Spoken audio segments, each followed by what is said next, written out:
সালামু আলাইকুম। আশা করছি সবাই ভালো আছেন। আজকে ২০২৫ সালের সর্বশেষ দিন 31st ডেতে আপনাদের সাথে কথা বলছি। আজকের এই আলোচনাটি হয়তো অনেকেই ২০২৬ সালে শুনবেন। কানাডার যারা সিটিজেন এবং যারা কানাডা নিয়ে ভাবছেন, ন্যূনতম ভাবনা যাদের আছে, সবার জন্যেই আজকের আলোচনাটি খুবই গুরুত্বপূর্ণ। সবার জন্যেই আলোচনাটি সাজানো হয়েছে। অনেকগুলো পয়েন্টসে বিভিন্ন স্টেক হোল্ডারদের বিভিন্ন ধরনের সুবিধা অসুবিধা নিয়ে আমরা কথা বলবো। বিশেষ করে ২০২৬ সালে কানাডা গভর্নমেন্ট অনেকগুলো পরিবর্তিত আইন চালু করবে, অনেকগুলো ল কার্যকরী হবে। কানাডার পার্লামেন্টে দুইটি নতুন করে পাশ হয়েছে, সেগুলোর সাথে আরও অনেকগুলো নতুন ল কার্যকরী হবে। সেগুলো নিয়ে আজকে আমরা মূলত বিস্তারিত কথা বলবো। এখানে সিটিজেনশিপ ক্যাটাগরি থেকে শুরু করে একদম স্টুডেন্ট পর্যন্ত যারা আছেন সবার জন্যেই বিভিন্ন ধরনের পরিবর্তন, বিভিন্ন পিআর প্রোগ্রামের পরিবর্তন, এগুলো আপনাদের সামনে একদম আমরা ধরে ধরে দেখাবো ইনশাল্লাহ। তো কানাডা এবং কানাডার বাইরে থেকে যারা শুনছেন আজকের আলোচনা, এই আলোচনাটি সেভ করে রাখবেন। এটি আপনাদেরকে ইনফরমেশন দিয়ে সহযোগিতার ক্ষেত্রে ব্যাপক হেল্প করবে এবং ওয়েল উইশার হইলে আলোচনাটি ব্যাপক শেয়ার করবেন, যাতে করে অন্যান্য ব্যক্তিরাও এই তথ্যগুলো জেনে উপকৃত হতে পারেন। তো ভূমিকা আর বাড়াবো না। 10 new Canada immigration laws and changes coming in 2026। তো আজকে যে লজ এবং চেঞ্জেসগুলো নিয়ে কথা বলবো, সেগুলো নিয়ে হয়তো আলাদা আলাদা আলোচনা আমাদের আছে ছোটো ছোটো আকারে। যখন যে লটি কার্যকরী হয়েছে সেগুলো নিয়ে আমরা কথা বলেছি। একসাথে সবগুলো বিষয় সামারি আকারে আপনাদের মনে করিয়ে দেয়া এবং এগুলো মনে রাখার সুবিধার্থে আজকে আবার এই আলোচনাটি করা হচ্ছে সবগুলো পরিবর্তন নিয়ে। Some measures are already in place as the year turns, others begin on January 1st, 2026. And several are expected in 2026 but still require final operational details. তো এখানে পরিবর্তন যেগুলো হবে সেগুলোর সামারি নিয়ে আমরা একটু কথা বলি। Canada's most consequential immigration shift link to 2026 fall into this areas. Number 1 হচ্ছে বিল C-12 কার্যকরী হচ্ছে। বিল C-12-এর কারণে ব্যাপক একটা শেক পড়বে, একটা ঝাঁকুনি পড়বে কানাডার ইমিগ্রেশন রুলসে, ইমিগ্রেশন লতে বা ইমিগ্রেশন সিস্টেমে। সেকেন্ড হচ্ছে এক্সপ্রেস এন্ট্রিতে নতুন ক্যাটাগরি বেস ড্র চালু হচ্ছে ডক্টরদের জন্য। থার্ড হচ্ছে সিটিজেনশিপ বাই ডিসেন্ট রুলসটা কার্যকরী হবে 2026 সালে। এখানেও সিটিজেনদের জন্য একটা বড় মেসেজ আছে। টেম্পোরারি রেসিডেন্ট টু পার্মানেন্ট রেসিডেন্টে কনভার্সনের জন্য সুযোগ পাবে 33,000 ওয়ার্কার। এরপরে ইউএস সিটিজেনদের জন্য বা ইউএসএতে যারা রয়েছে তাদের জন্য H-1 ভিসা হোল্ডার যারা, তাদের মধ্যে H-1 ভিসা হোল্ডার যারা, তাদের জন্য একটা অ্যাক্সিলারেটেড পাথওয়ে চালু করবে কানাডা গভর্নমেন্ট। এরপরে রয়েছে অন্টারিও প্রভিন্সে নতুন পরিবর্তন আসতেছে তাদের নমিনেশন প্রোগ্রামে। তারপরে যে পরিবর্তনটা আপনারা দেখতে পাচ্ছেন, new Canada study permit rules for 2026 জানুয়ারি 1 তারিখ থেকেই, অর্থাৎ আগামীকাল থেকেই কার্যকরী হবে এখানে স্টাডি পারমিট রুলস। এরপর রয়েছে Alberta rural renewal stream changes effective January 1, 2026। এবং আর একটি পরিবর্তন হচ্ছে home care worker immigration pilot intake is paused with IRCC confirming it will not reopen in March 2026। এটা নিয়ে বিস্তারিত কথা বলেছি আমরা গতকালকে। তারপরে federal business immigration tightening a new target entrepreneur pilot coming in 2026। তো বর্তমানে ফেডারেল গভর্নমেন্টের একটি business program, startup visa program, এটি পজ হয়ে যাচ্ছে এবং নতুন পাইলট প্রোগ্রাম ওপেন হবে।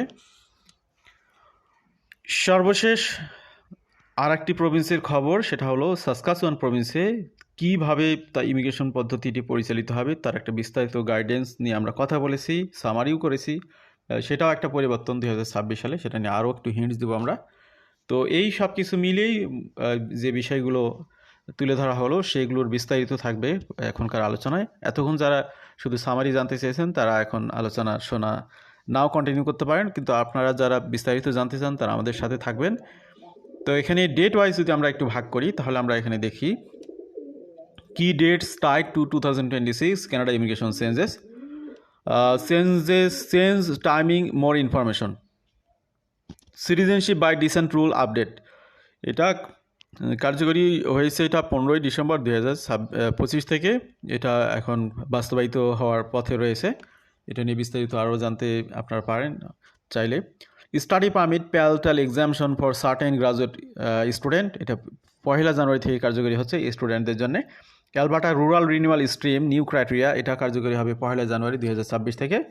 এসআইএনপি ক্যাপড সেক্টর ইনটেক উইন্ডোজ, এটা পুরো 2026 জুড়েই কার্যকরী হবে।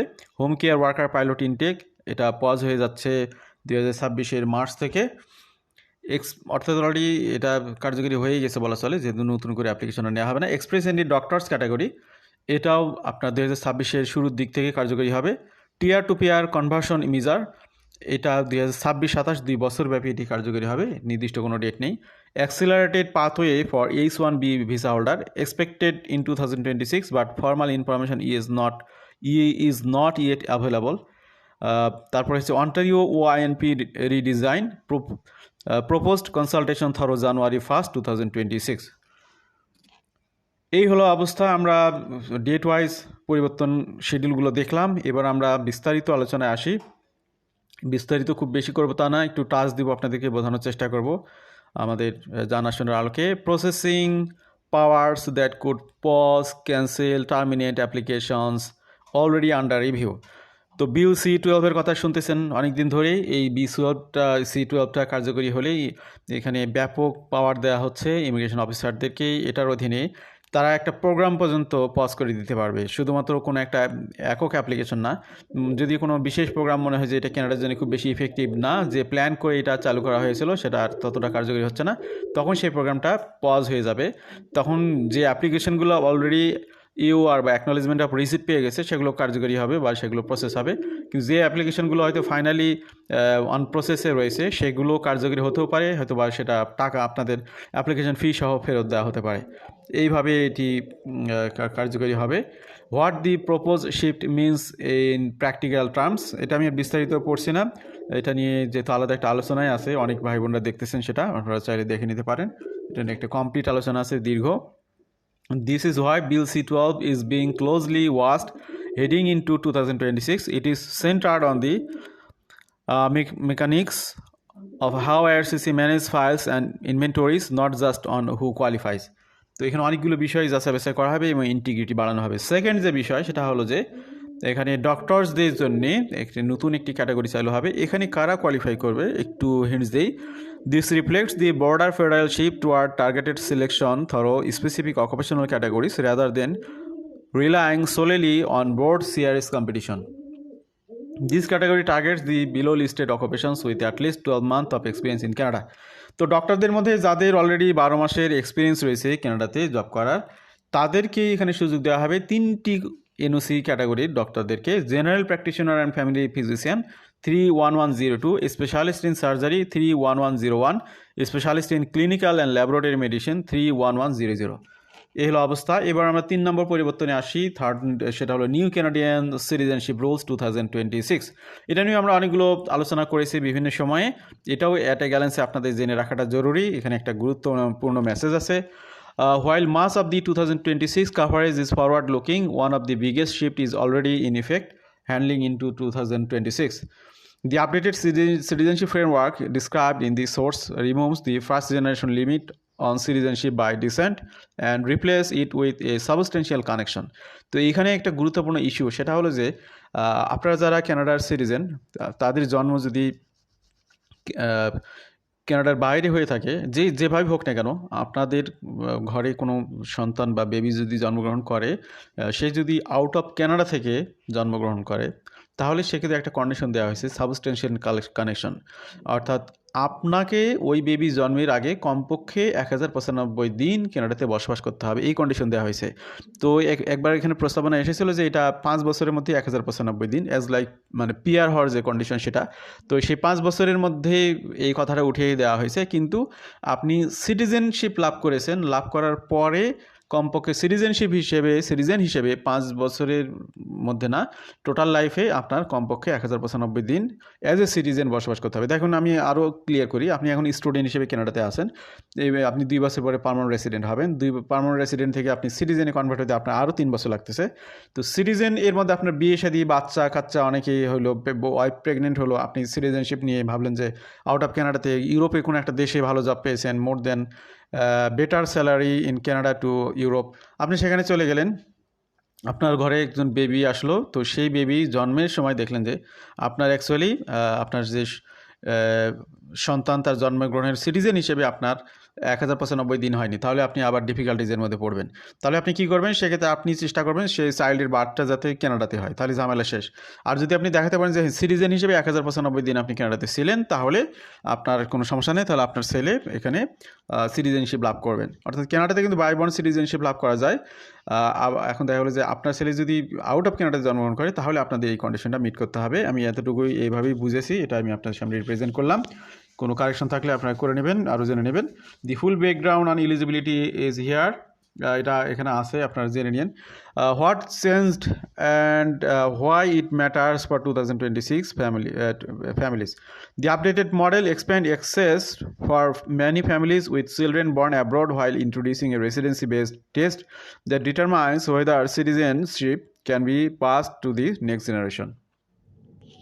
In 2026, this is expected to affect cross-border Canadians and globally mobile families most sharply because citizenship transmission is now tied to a measurable Canada presence requirement before a child birth or adoption. আমি যেটা বললাম আর কি সেটারই একটা summary.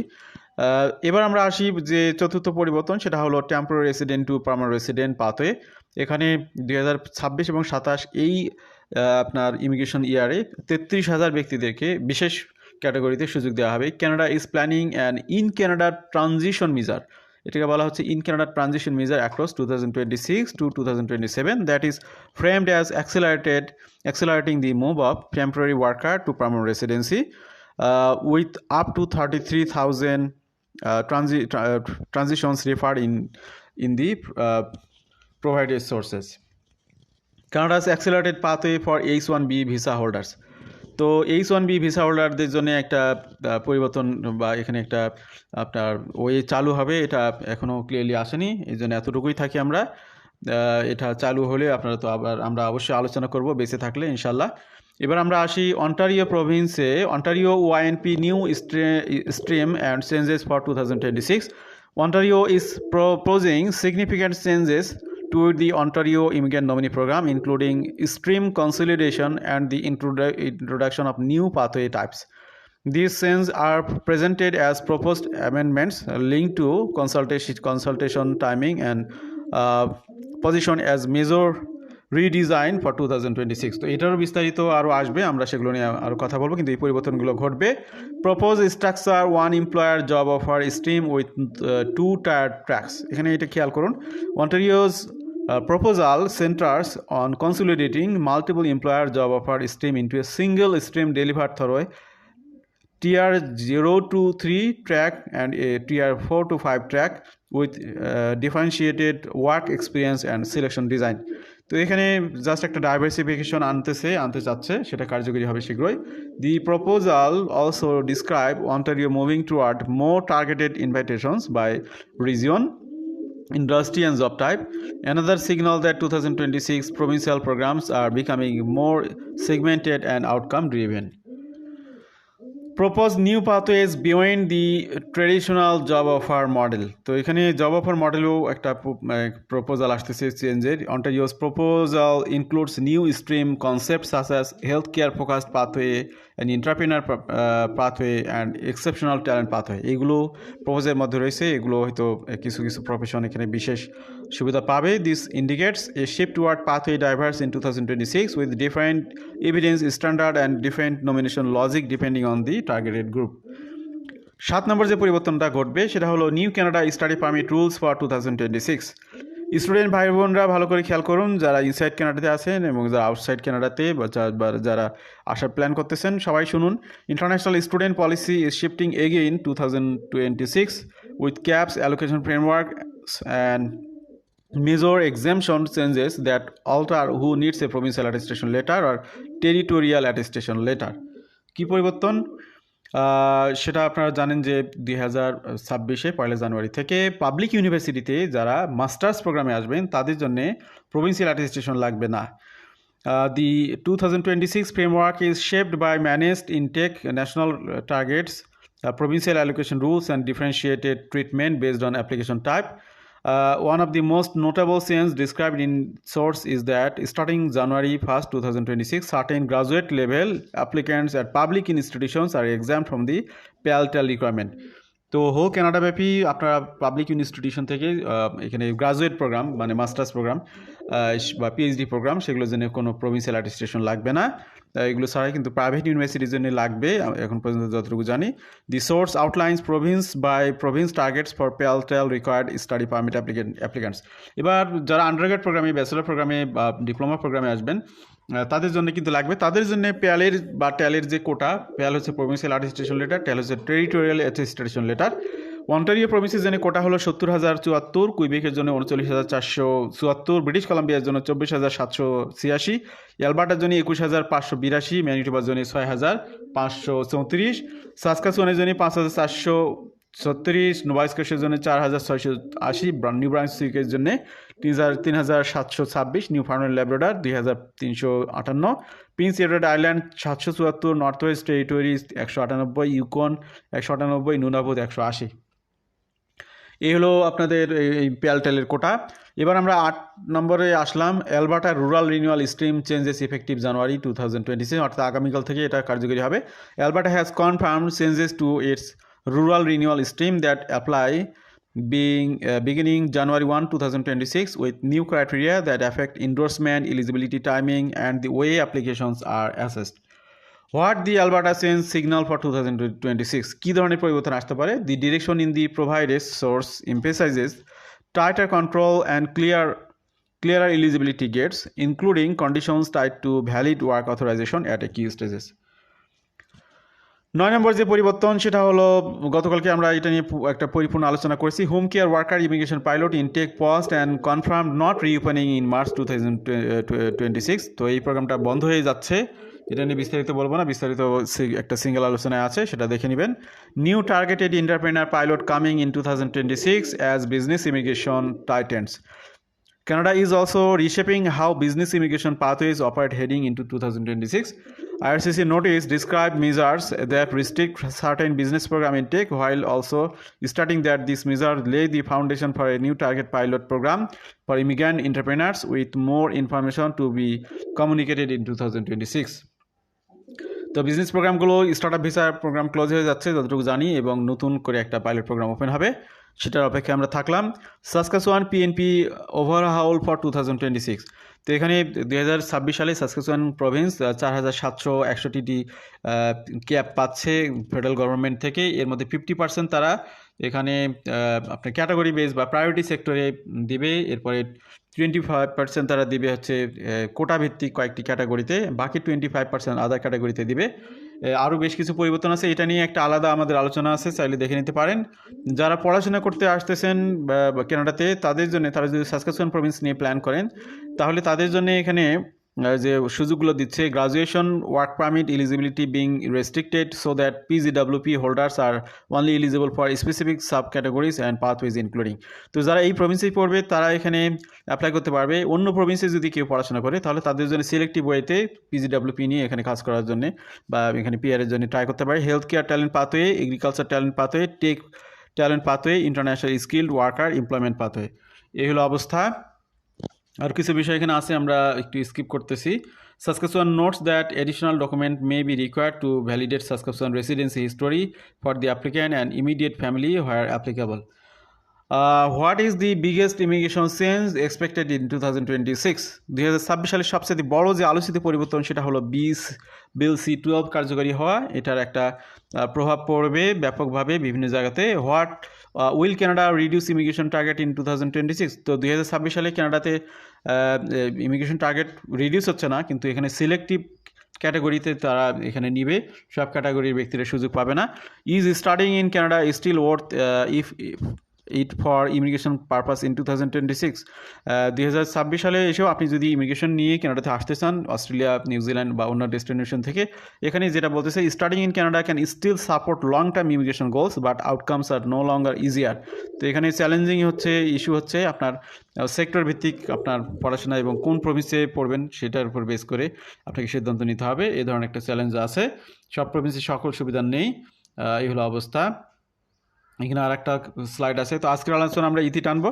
2026 সালটা সবার সুন্দর সুখময় হোক। ভালো থাকবেন। সালাম আলাইকুম।